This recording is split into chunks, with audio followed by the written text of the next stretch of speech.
From all across the nation, colleges are constantly receiving and sorting through piles of student applications, making life-impacting decisions for these potential scholars. Just this past year, Gustavus Adolphus has celebrated its 150 years of providing education, along with acquiring more student applications than any other previous year within its history, which means more students have taken a liking and are intrigued with the opportunity to study at this very college. This happens to be a trend across our nation because multiple colleges are seeing more and more applications in the past few years than any other years, signifying that more and more students are interested and willing to go further and beyond their high school education skills.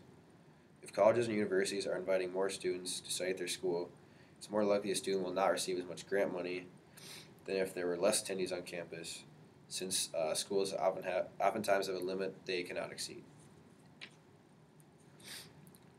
From lower class students to wealthy students, the socioeconomic backgrounds of these individuals range greatly. Even though the admissions office at Gustavus sees this, they've chosen an unfair method to work with for these students. Lower class students are not receiving the same opportunities as the middle upper class students are. They are ultimately last to choose their housing selection as well as their course selection, which occurs after these students have found a financial breakthrough to become accepted and learn here. This limits a person's freedom and has a strong negative effect on how they will do in their upcoming classes. Not only does this put these unfortunate students at a disadvantage, Gustavus is also keeping a distinct group of attendees, which many colleges, as well as prospecting students, see as a major turnoff. Lower class students are forced to face a multiple set of issues prior to ever applying to a college or university. This adverse problem is usually passed from generation to generation, since many who are poor never originally came from a wealthy family. Every parent wants to see their child succeed and obtain a first-class education, oftentimes because, besides the fact that they love them, because they never got the chance to when they were their age. It's difficult for someone to make this decision because not only is there a lack of educated language being spoken at home, there is a negative attitude which can demote the possibility of striving in a classroom instead of a fast food kitchen in the near future. Frequently, families like these have to relocate because they cannot afford their mortgage, meaning their child has to adjust to new teaching styles at a new school and try to make a new social life with friends, which can oftentimes be really hard. If these students can find the self-courage to get a higher level of education, it's going to cost more money out of their pocket. From application fees to testing material, there are a lot of costs prior to ever even applying to a college.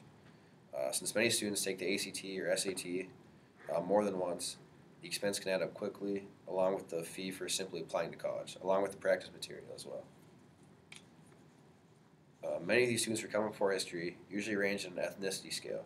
Colleges these days welcome diversity. Not only does it allow the minorities to feel comfortable and accepted, it'll be beneficial in more ways than one.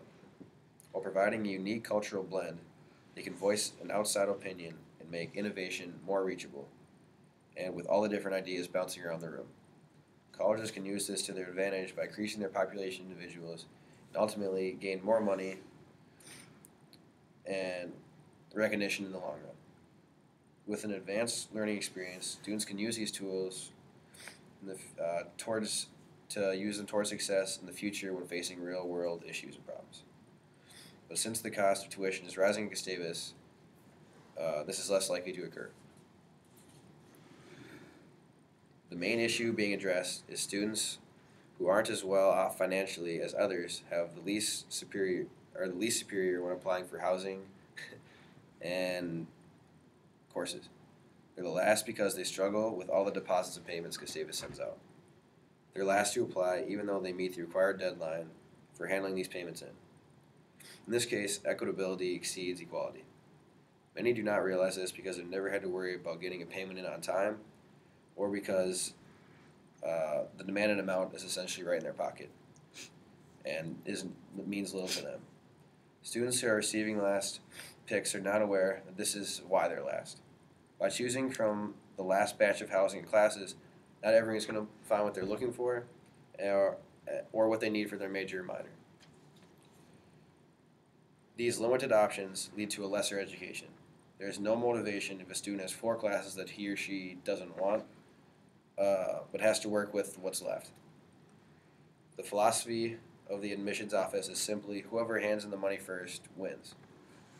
One of the reasons why they've continued this method of operation is because it works, but it truly isn't fair to those who work hard and get shafted because they aren't rich back home. As you can see, it's hard enough going through college with troubling thoughts of poor finance on your mind. Admissions has kept this quiet for as long as it's been running, but it's time to encourage equality and opt for a change in fairness and opportunity.